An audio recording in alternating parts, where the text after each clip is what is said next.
Ah, bah enfin. Ah, j'ai cru qu'elle partirait jamais.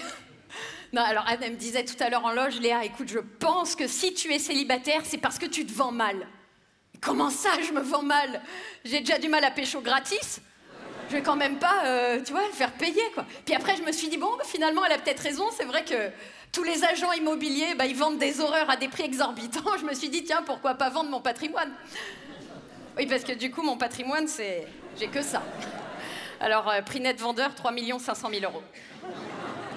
Ah bah, c'est moi qui fixe les prix, hein. Indexé sur les qualités.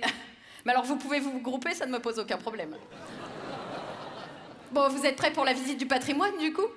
Très bien, donc je rappelle, prix net vendeur, 3 500 000 €. C'est parti. Nous allons donc commencer la visite par la cave, hein, qui se sépare par 2 pièces tout en longueur. Alors ça sent certes un petit peu l'humidité à cause des moisissures et des champignons. Oh, je les nettoie une fois par an, hein, cela devrait suffire. Nous allons ensuite emprunter les 2 escaliers qui vous montent à la porte d'entrée. Des escaliers bien entretenus, hein.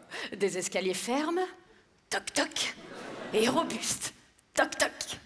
Alors, apparemment, quelques petites fissures se dessineront dessus avec le temps. C'est pas pour autant que ça va s'écrouler, hein. Au pire, ça fera un petit effet crépi. Elle a tout.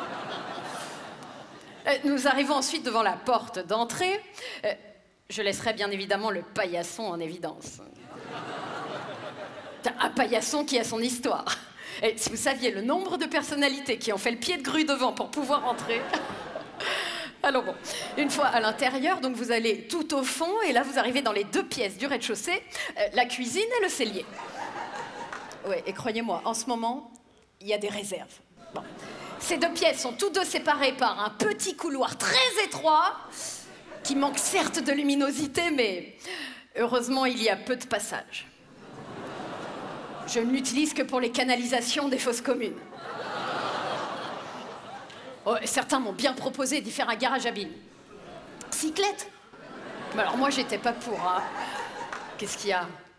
Bah oui, j'ai peut-être pas les fesses de Pippa Middleton, mais en même temps, j'ai pas un prénom de chiotte, moi. Non mais c'est vrai, c'est quoi ça, Pippa? Pippa? On dirait un savoureux mélange entre pipi et caca. Oh mon Dieu, oh, j'ai fait Pippa dans ma culotte. Non, non. Et vous imaginez pour un peu que son nom de famille ait été 6 €? Bah ouais, ça aurait fait pipe à 6 €. Bon, bref, poursuivons la visite. Ici, nous avons une petite fenêtre que nous avons condamnée, hein, car de cette fenêtre partait un fil à linge qui allait directement à la fenêtre de l'immeuble d'en face où vivait ma mère. C'était très inconvenant. Du coup, nous l'avons condamnée. Bon, juste au-dessus se trouvent les 2 pièces les plus chaleureuses, les plus confortables, les plus accueillantes. Je les ai entièrement toutes 2 refaites récemment. Bah oui, car à l'origine, il y en avait une plus petite que l'autre et cela gênait les visiteurs. Bon, aujourd'hui, c'est ce qui donne tout le cachet au reste de la propriété, paraît-il. Bon, juste au-dessus, vous avez la chambre principale avec vue panoramique sur le reste du monde.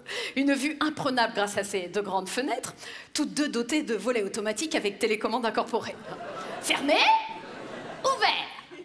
Fermé, ouvert.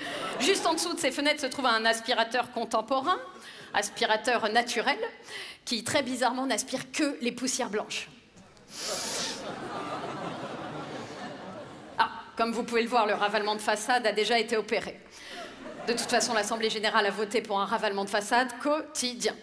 Donc en principe, sauf forte pluie ou ouragan ou là dans la tronche, ça ne devrait plus bouger. Ah oui, alors évidemment, juste au-dessus se trouve le grenier, où sont stockés, mais vous l'aurez deviné, tous les livres et encyclopédies du monde. Gala, Public, Voici, Paris Match, tout y est, un vrai bouillon de culture. D'ailleurs, je ne fais jamais de vide-grenier, sinon j'ai plus de conversation. Alors bon, donc 3 500 000 net vendeurs. Il y a un acheteur, une... Non? Bon, écoutez, de toute façon, le mieux, c'est que je vous laisse réfléchir, hein, parce que là, de toute évidence, j'en peux plus. Je crois qu'il faut que j'aille vider l'eau du bain.